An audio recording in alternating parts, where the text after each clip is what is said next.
मल्लिकार्जुन खड़गे जी, केसी वेणुगोपाल जी,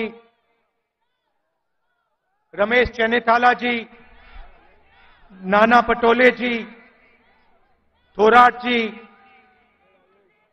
विजय वडेट्टीवार जी, रेवंत रेड्डी जी, सुखविंदर सुक्खू जी, सतेज बंटी पाटिल जी, स्टेज पे CWC members, senior नेता, हमारे प्यारे कार्यकर्ता, भाइयों और बहनों, महाराष्ट्र के युवा प्रेस के हमारे मित्रों, आप सबका यहां बहुत बहुत स्वागत, नमस्कार। अंबेडकर जी की कर्मभूमि में आकर आज मुझे बहुत खुशी हो रही है। कांग्रेस का फाउंडेशन डे है और आज हम नागपुर में आपसे बात करने, आपसे मिलने आए हैं। देश में विचारधारा की लड़ाई चल रही है। लोगों को लगता है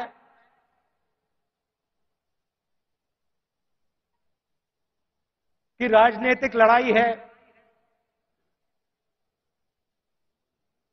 सत्ता की लड़ाई है, वो है,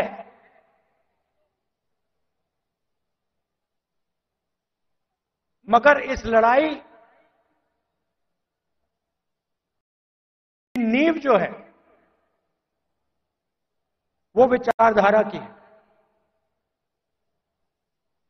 और दो विचारधाराओं की लड़ाई हो रही है। बहुत सारी पार्टियां हैं,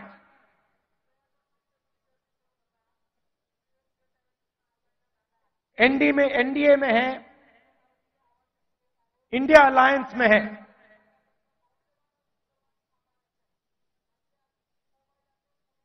मगर लड़ाई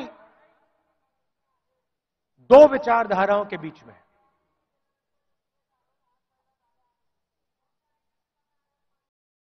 कुछ दिन पहले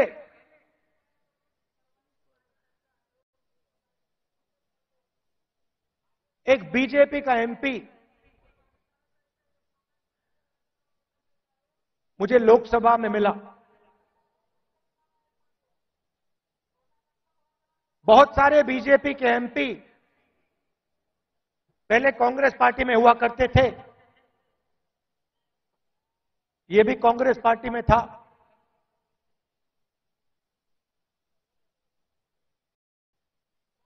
छुप के मिला मुझसे, मुझे दूर से देखा, छुप के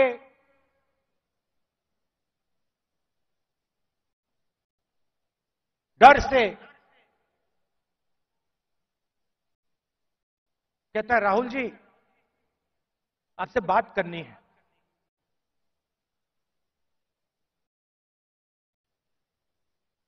मैंने कहा भाई क्या बात करनी है, तुम तो बीजेपी में हो।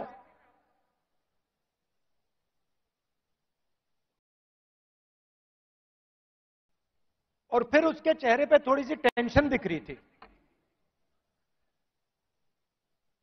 तो मैंने पूछा सब कुछ ठीक है क्या?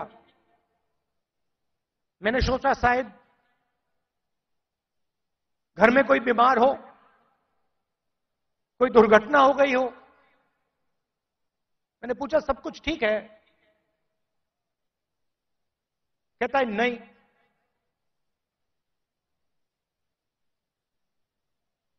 क्या हुआ?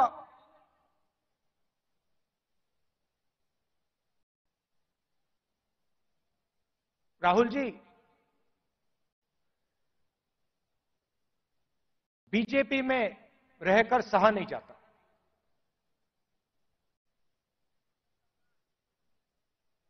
मैं हूं बीजेपी में,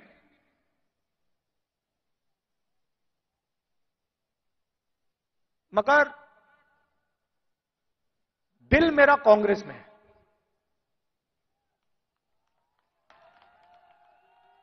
तो मैंने कहा भाई दिल तेरा कांग्रेस में,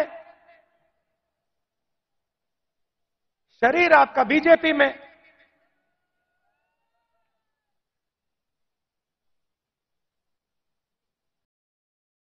मतलब दिल शरीर को कांग्रेस में लाने से डर रहा है, यही हो सकता है।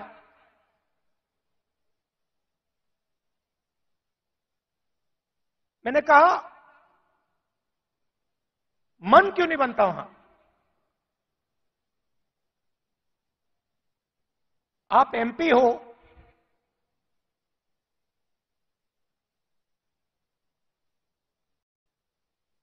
आप मुझे हिंट दे रहे हो, मन क्यों नहीं बनता?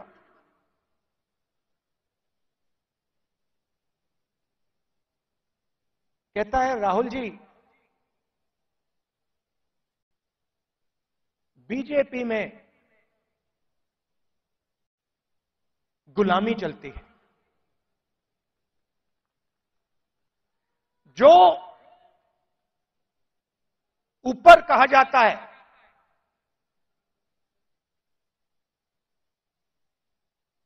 वो बिना सोचे समझे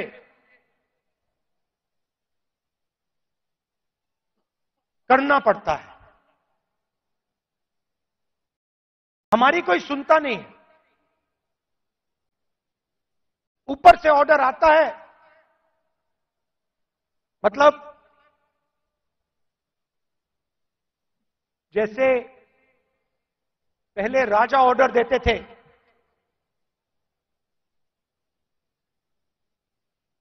ऊपर से ऑर्डर आता है और उसका पालन करना पड़ता है, अच्छा लगे ना लगे, चॉइस नहीं होती। आपको याद होगा हमारे जो पीसीसी प्रेसिडेंट हैं पटोले जी, ये हैं, इन्होंने प्रधानमंत्री से एक सवाल पूछ लिया था। एक सवाल पूछा था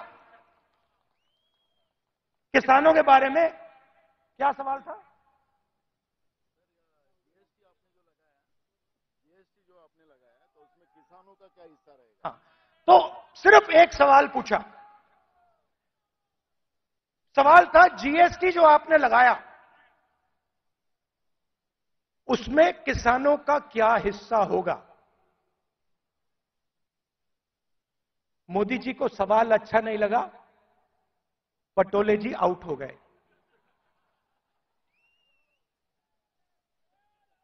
तो उनकी विचारधारा राजाओं की विचारधारा है, किसी की सुननी नहीं।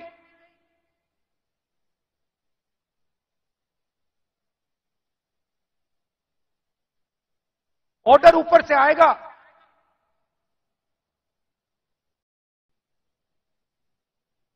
आपको ऑर्डर का पालन करना पड़ेगा।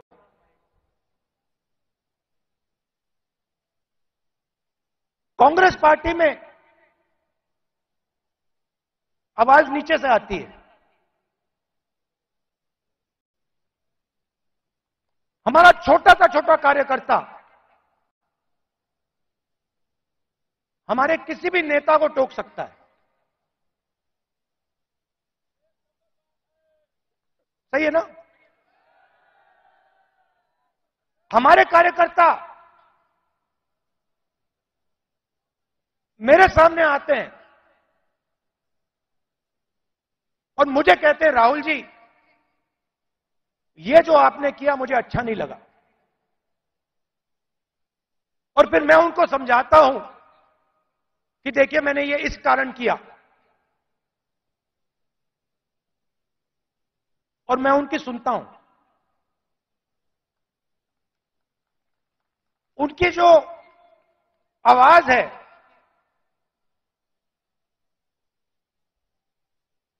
उसका आदर करता हूं, उसका रिस्पेक्ट करता हूं। यह भी कह देता हूं कि भैया मैं आपकी बात से सहमत नहीं हूं,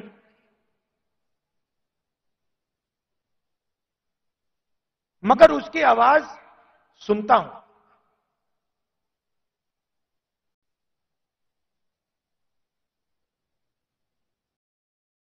लोग कहते हैं कांग्रेस पार्टी ने क्या किया।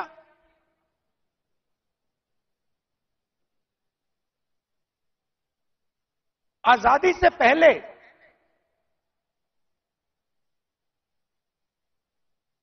अगर आप इस देश में आते, 500-600 राजा थे, अंग्रेज थे, राजाओं का गन सलूट होता था,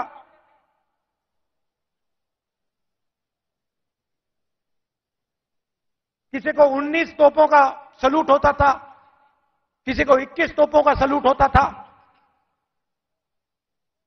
अगर हिंदुस्तान की जनता को इस देश में कोई अधिकार नहीं था,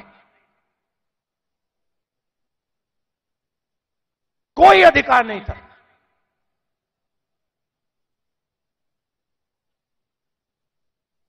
गरीब व्यक्ति की जमीन अगर राजा को अच्छी लगी, 1 सेकंड में उसको ले जा सकता था। ये सारे के सारे अधिकार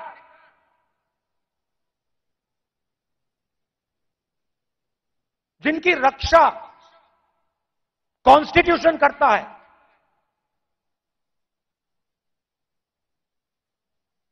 जो अंबेडकर जी ने, गांधी जी ने, नेहरू जी ने खून पसीना देके बनाया, ये कांग्रेस पार्टी ने दिया है। और आरएसएस के लोग, बीजेपी के लोग इसके खिलाफ थे। आज झंडे के सामने खड़े हो जाते हैं, सलूट मारते हैं। सालों के लिए इन्होंने तिरंगे को सलूट नहीं मारा था। तो सारे के सारे अधिकार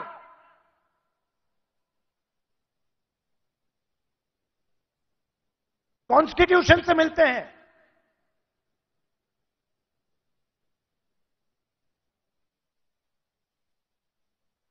और राजा जो भी करना चाहता था करता था, उसके लिए कोई कानून नहीं थे। यह काम कांग्रेस पार्टी ने किया और यह हिंदुस्तान के इतिहास में, हजारों साल के इतिहास में पहली बार किया गया है। पहली बार एक हिंदुस्तानी को एक वोट दिया गया, चाहे वो दलित हो, आदिवासी हो, महिला हो, जनरल कास्ट का हो, तमिल हो, बंगाली हो, उत्तर प्रदेश का हो। हिंदुस्तान के हर नागरिक को कॉन्स्टिट्यूशन एक वोट देता है।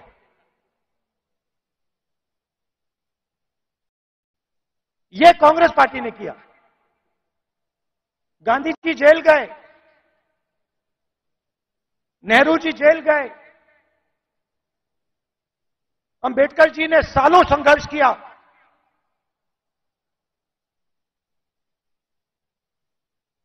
यह कांग्रेस पार्टी ने, अंबेडकर जी ने, सबने मिलकर दिया है। हमारी विचारधारा कहती है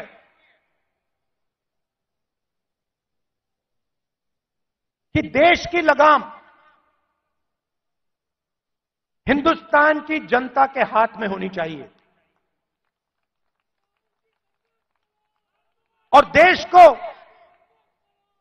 जैसे पहले राजा चलाते थे,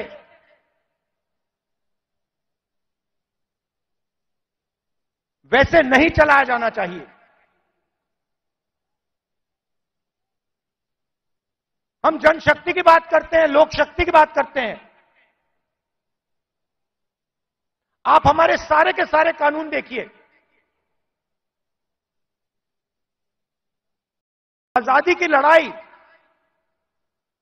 देश की जनता ने लड़ी थी, राजा महाराजाओं ने नहीं लड़ी थी। उनकी पार्टनरशिप थी अंग्रेजों के साथ। लोग भूल जाते हैं। लोग सोचते हैं कि आजादी की लड़ाई सिर्फ अंग्रेजों के खिलाफ थी। नहीं, अंग्रेजों की लड़ाई अंग्रेजों के खिलाफ थी और राजा महाराजाओं के भी खिलाफ थी। यह सच्चाई है। पार्टनरशिप थी। राजाओं महाराजाओं की अंग्रेजों की पार्टनरशिप थी। उसके खिलाफ कांग्रेस पार्टी लड़ी थी। किसके लिए लड़ी थी? गरीब जनता के लिए लड़ी थी। अगर आप यहां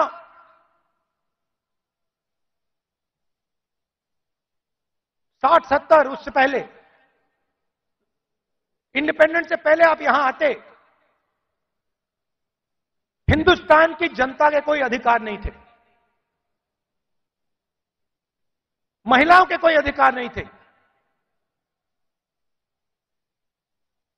दलितों को छुआ नहीं जाता था। यह आरएसएस की विचारधारा है। यह हमने बदला है और एक बार फिर यह हिंदुस्तान को वापस ले जाना चाह रहे हैं। जो आजादी से पहले था वहां हिंदुस्तान को वापस लौटा रहे हैं। कॉन्स्टिट्यूशन से, आपके वोट से अलग अलग संस्थाएं बनती हैं। ये आपकी संस्थाएं हैं। चाहे सुप्रीम कोर्ट हो, इलेक्शन कमीशन हो,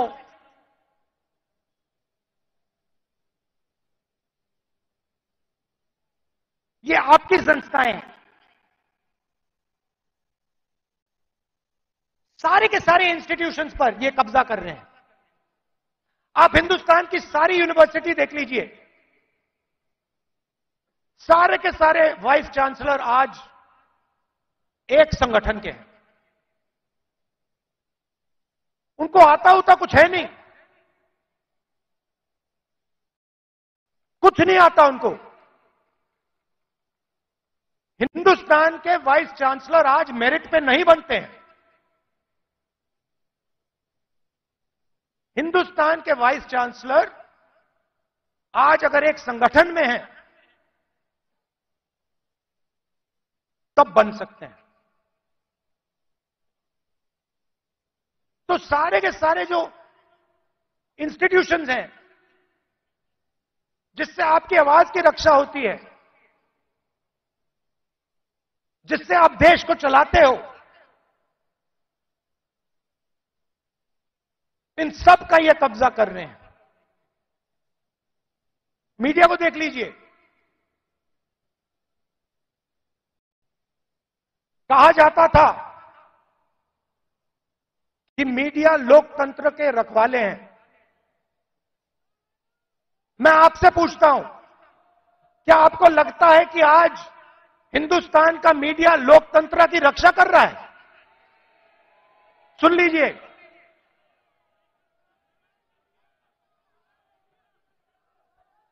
आप इनसे पूछिए, ये आपको बताएंगे कि हमारे दिल में जो है हम नहीं बोल सकते। इनके दिल में क्या है? इनके दिल में वो है जो हिंदुस्तान की जनता के दिल में है, वो नहीं बोल सकते।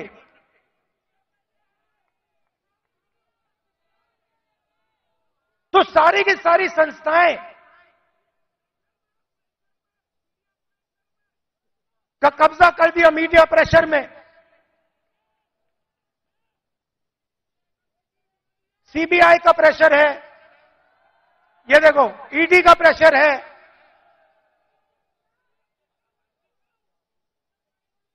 तो लड़ाई इस बात की है, हम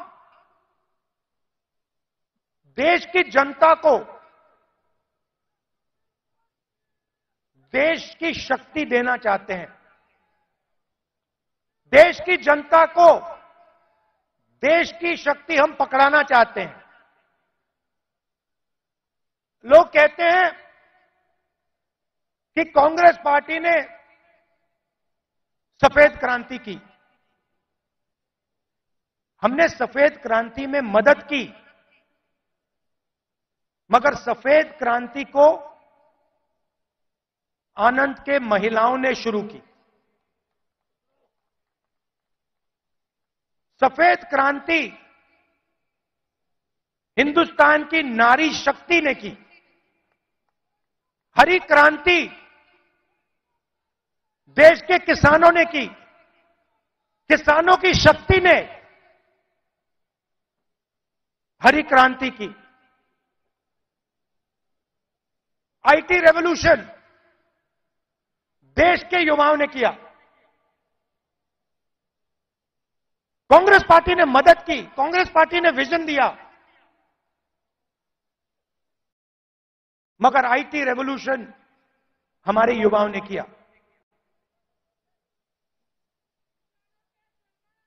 अब मैं आपसे पूछना चाहता हूं कि पिछले 10 साल में नरेंद्र मोदी जी ने कितने लोगों को रोजगार दिया है?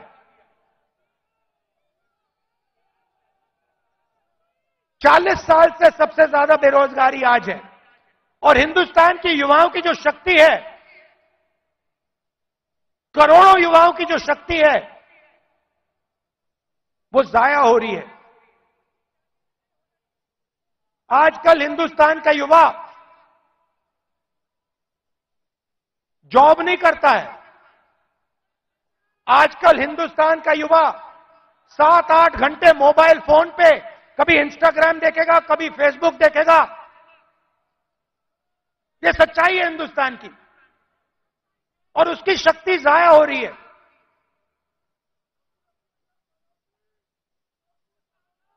एक तरफ किसानों पर आक्रमण, युवाओं पर आक्रमण, और दूसरी तरफ हिंदुस्तान के 2-3 अरबपतियों को देश का पूरा धन दिया जा रहा है। यह सच्चाई है। भाइयों और बहनों सुनिए, कुछ दिन पहले मेरे पास कुछ युवा आए, मुझे कहते हैं राहुल जी, अग्निवीर योजना से पहले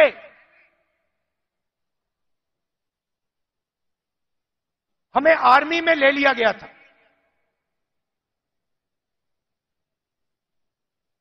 एक 1,50,000 युवाओं को हिंदुस्तान की सेना ने और एयरफोर्स ने एक्सेप्ट कर लिया था। उन्होंने फिजिकल टेस्ट पास कर दिया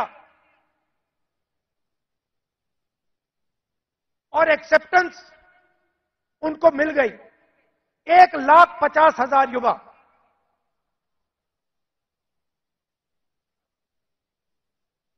मोदी सरकार ने अग्निवीर योजना लागू की और 1,50,000 युवाओं को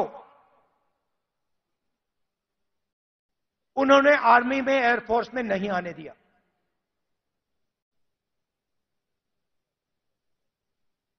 देश प्रेम की भावना थी।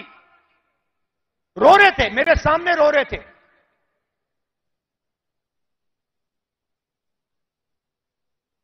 आंसू आ रहे थे, कह रहे थे सरकार ने हमारी जिंदगी बर्बाद कर दी है, जिंदगी खत्म कर दी, हमारा मजाक उड़ाया जाता है।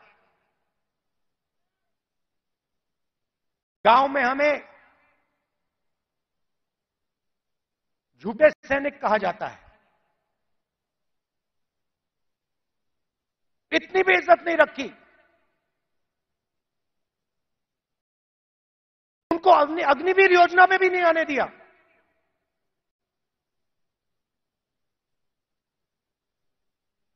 बाहर उठा के फेंक दिया। फिर कहते हैं हम देशभक्त हैं।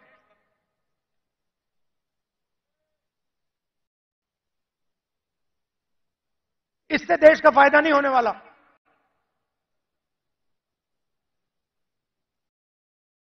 और पूरा का पूरा फायदा, देश का धन चुने हुए लोगों के हाथ में जाता है।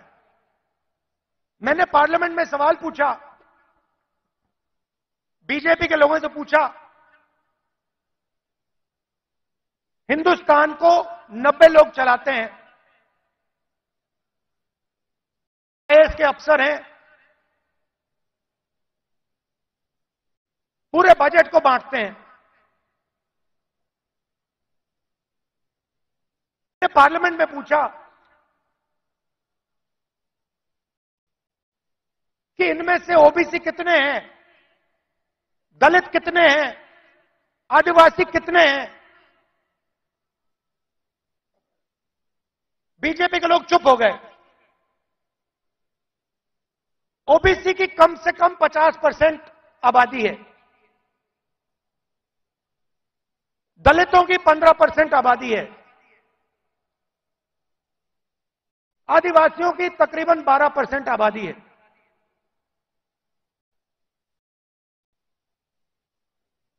नब्बे अफसर में से 3 ओबीसी हैं।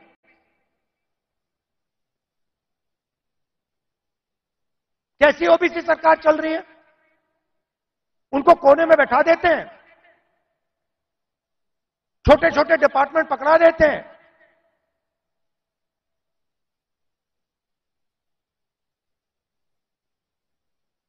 हिंदुस्तान की सबसे बड़ी कंपनी, 100-200 सबसे बड़ी कंपनी की लिस्ट निकालो, मुझे दिखा दो इनमें कौन सा ओबीसी है, कौन सा दलित है, कौन सा आदिवासी है। स्टेट की ब्यूरोक्रेसी में दिखा दो।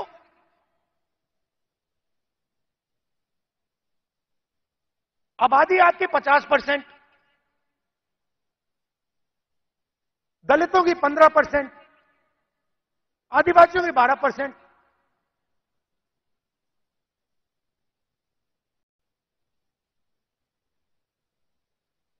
और भागीदारी आपकी कहीं भी नहीं।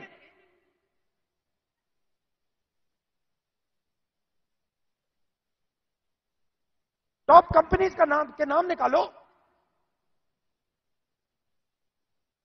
और मुझे दिखा दो इन कंपनियों में ओबीसी कहां बैठा हुआ है, दलित कहां बैठा है, आदिवासी कहां बैठा है।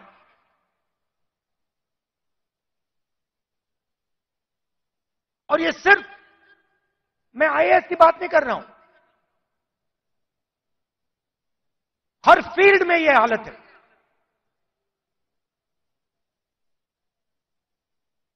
तो मैंने सवाल पूछा, मैंने कहा देखिए जाति जनगणना होनी चाहिए, देश को पता लगना चाहिए कि इस देश में ओबीसी कितने हैं। उसके बाद नरेंद्र मोदी जी के भाषण बदल जाते हैं। पहले अपने आप को ओबीसी कहते थे, मेरे भाषण के बाद कहते हैं हिंदुस्तान में तो सिर्फ एक जात है, वो भी गरीब। अगर हिंदुस्तान में सिर्फ एक जात, तो आप ओबीसी कैसे बन गए?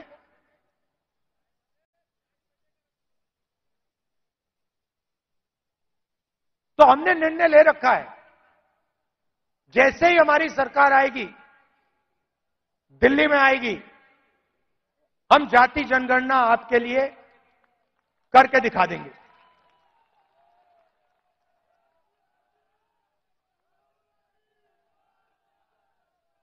और देखिए, जो मैंने शुरुआत में कहा, यह विचारधारा की लड़ाई है। करोड़ों लोगों को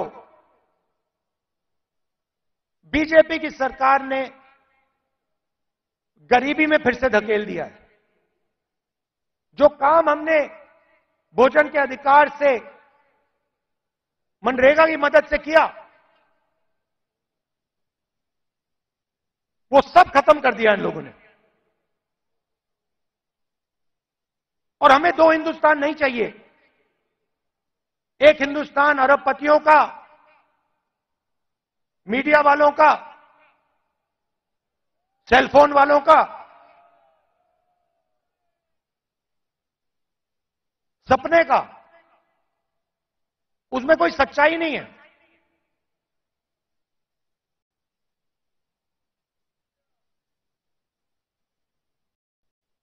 हिंदुस्तान के युवा सोशल मीडिया से जी नहीं सकते, कमा नहीं सकते। हिंदुस्तान के युवाओं को रोजगार की जरूरत है। यह काम नरेंद्र मोदी जी और एनडीए की सरकार नहीं कर सकती। यह काम सिर्फ इंडिया अलायंस कर सकता है, क्योंकि इस काम को करने के लिए हिंदुस्तान की जनता की आवाज को सुनना होगा, नफरत मिटानी होगी और इस देश को एक कर जोड़कर आगे जाना पड़ेगा। कन्याकुमारी से कश्मीर हम चले, 4000 किलोमीटर चले, नफरत के बाजार में मोहब्बत की दुकान हमने खोली। आप कांग्रेस पार्टी की विचारधारा समझना चाहते हो, इस लाइन से आप समझ जाओगे। सिर्फ एक लाइन की जरूरत है। अगर आपके दिल में हिंदुस्तान के लोगों के लिए मोहब्बत है, अगर आप नफरत के बाजार में मोहब्बत की दुकान खोलना चाहते हो, तो आप कांग्रेसी हो।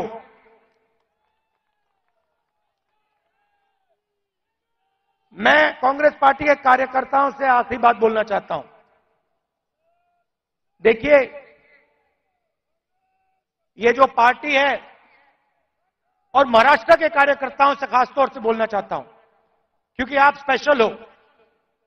मैं महाराष्ट्र में चला, मैं जब भारत जोड़ो यात्रा में चल रहा था, जैसे ही मैं महाराष्ट्र के अंदर आया, मैंने सोचा कि देखो, ये कांग्रेस की जमीन है, ये कांग्रेसियों की जमीन है। इस जमीन में लोगों को कांग्रेस की विचारधारा बिना समझाए समझ आ जाती है। और अगर हमारी लड़ाई शुरू हुई तो महाराष्ट्र से हुई थी, इसलिए हम यहां नागपुर में आए हैं आपसे बात करने। तो आप बब्बर शेर हो, आपको किसी से नहीं डरना। आप नहीं डरते हो, आप बब्बर शेर हो, और आपकी विचारधारा की लड़ाई है, आपके दिल की लड़ाई है। और आप और हम मिलकर, आप और हम मिलकर महाराष्ट्र में और पूरे हिंदुस्तान में चुनाव जीतने जा रहे हैं। आप सबका दिल से बहुत बहुत धन्यवाद। नमस्कार, जय हिंद।